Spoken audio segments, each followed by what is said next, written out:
शान बयान उते अकबो जिते ॿुधंदड़ साहिब ईमान हुजे बेअदब अज्ञान बयान कबो तोड़े रेस को ख़ाली खान हुजे बेअदब अज्ञान बयान कबो तोड़े रेस को ख़ाली खान हुजे जंहिंजो साईं आ तंहिंजो सभु कुझु आ तोड़े रुठली सारो जहान हुजे हिन मिरल गिलाल खे लहर न लोॾो बसि राज़ी मदीने जो जवान हुजे सल्लल्लाहु अलैका या रसूल अल्लाह वसल्लम अलैका या हबीब अल्लाह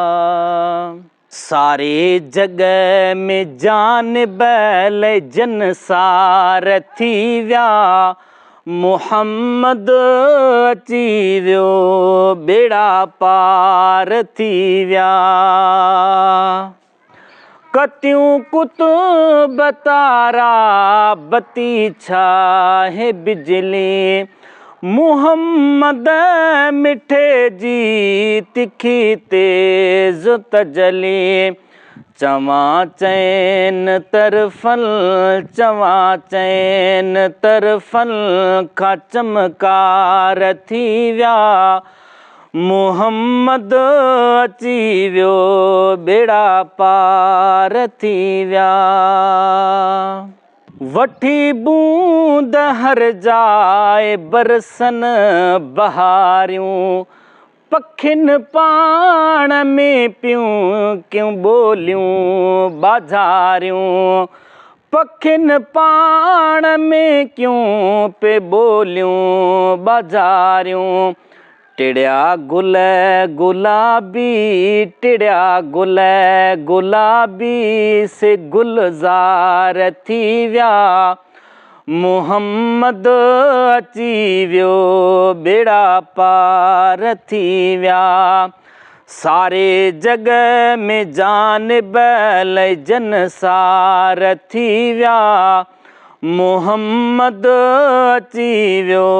बेड़ा पार थी विया वठण ख़ैर ख़ैरात मिसकीन आया उते गम मिटाइण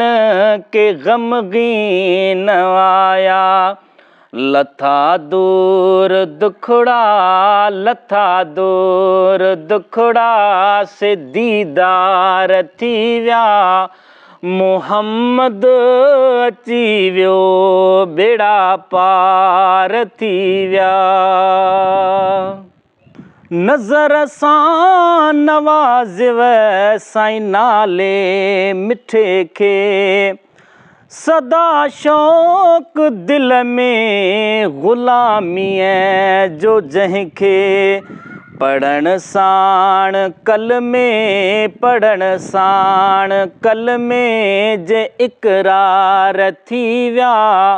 मुहम्मद अची वियो बेड़ा पार थी विया सारे जग